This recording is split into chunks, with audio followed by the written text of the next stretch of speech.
आज तक क्या होता है, एक हिंदू मरता है, सब लोग उसमें अपना फायदा और नुकसान ढूंढते हैं। जब तक हिंदू ये काम करता रहेगा, अपने लोगों की लाशों पर फायदा और नुकसान ढूंढता रहेगा, बचने का कोई रास्ता नहीं मिलेगा। आज तुम दूसरों का शिकार करवा रहे हो, कल तुम्हारा शिकार होगा। जो भी आदमी अपने लोगों की लाशों पर राजनीति कर रहा है, बचेगा कोई नहीं भाई। कुछ लोग जल्दी मर जाएंगे, कुछ लोग देर से मरेंगे। तो मैं हिंदुओं को ये बात समझाने के लिए निकला हुआ हूँ। पूरे भारत का भ्रमण मुझे करना है, इसी के लिए मैं आज मुजफ्फरनगर में आया हूँ। संजय जी ने मुझे बुलाया है। मैं सारे हिंदुओं से कहना चाहता हूँ, सत्ता की दलाली छोड़ दीजिए। अगर आप हिंदू हैं तो अपने बच्चों के भविष्य की सोचिए। अगर बच्चे नहीं बचे तो फिर करोगे क्या? अगर तुम्हारे बच्चों की कत्ल हो गया, तुम्हारी औरतों को मंडियों में इन्होंने बेच दिया, फिर करोगे क्या? सत्ताओं की दलालियाँ हिंदुओं को बर्बाद कर देंगी। ये संदेश देने के लिए मैं निकला हूँ, बाकी कोई मेरा और कोई मोटिव नहीं है। राहुल गांधी की भारत जोड़ो यात्रा चल रही है, उसी यात्रा के दौरान राहुल गांधी और प्रियंका गांधी का वीडियो वायरल हो रहा है, दोनों भाई बहन का। उस पर अलग अलग नेता अलग अलग टिप्पणी कर रहे हैं। आप उसे किस क्या है वीडियो में, क्या है? दोनों भाई बहन किस कर रहे हैं आपस में, क्या कहेंगे आप? भैया ये तो उनसे पूछो अब किस क्यों कर रहे हैं। उनके दोनों भाई बहनों का मामला है, ये तो उनसे पूछो। इसमें मैं क्या कह सकता हूँ? जिस तरह से लोग उसमें अलग अलग तरह की राजनीति नहीं, मैं इसमें देखिए, मैं नहीं, ये उनका आपस का दोनों भाई बहनों का मामला है। और वो इटालियन माँ के बेटे हैं।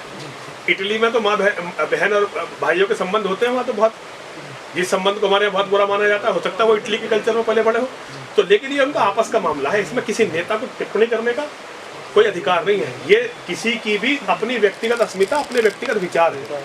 इसमें किसी दूसरे का क्या लेना देना है? बिहार के शिक्षा मंत्री के द्वारा रामचरितमानस पर टिप्पणी, ऐसे मूर्खों पे टिप्पणी करना भी मेरे लिए अपमानजनक है।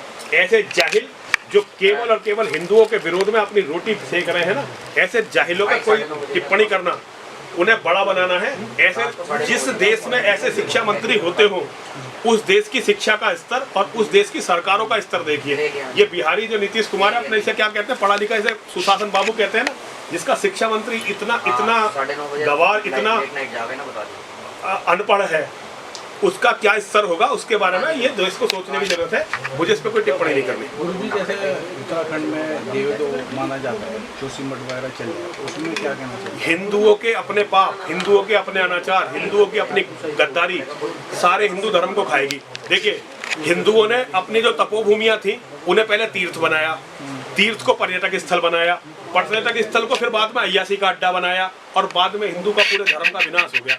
केवल आप जोशीमठ को क्यों रो रहे हो? थोड़े दिनों में आप हरिद्वार को रोना, पूरे उत्तराखंड को रोना, उसके बाद आप काशी को रोना, फिर महाकाल को रोना।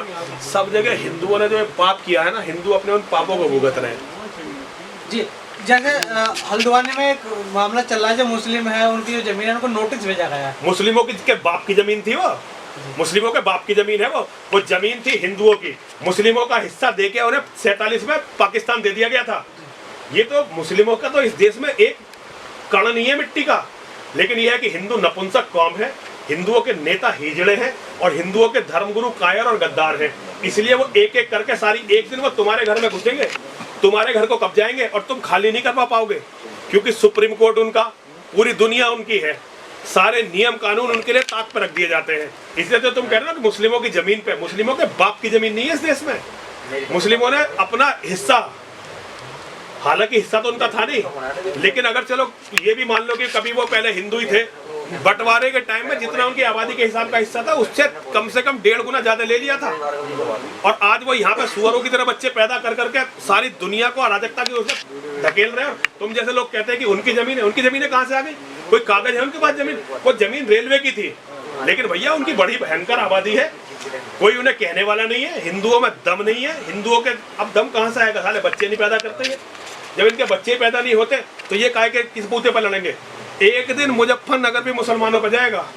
हरिद्वार हर की पैड़ी से 300 मीटर दूर गौकसी होती है।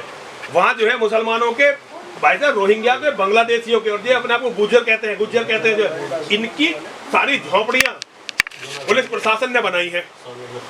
एक दिन ये सारी दुनिया में फैलेंगे, ये कहेंगे हर की पैड़ी भी हमारी, ये कहेंगे मुजफ्फरनगर का ये वाला घर जो संजय अरोड़ा का आज है ना, 20 साल बाद मुसलमान कहेंगे ये घर भी मेरा और इसकी औरत भी मेरी। हर आदमी के साथ तुम्हारे साथ यही होना है।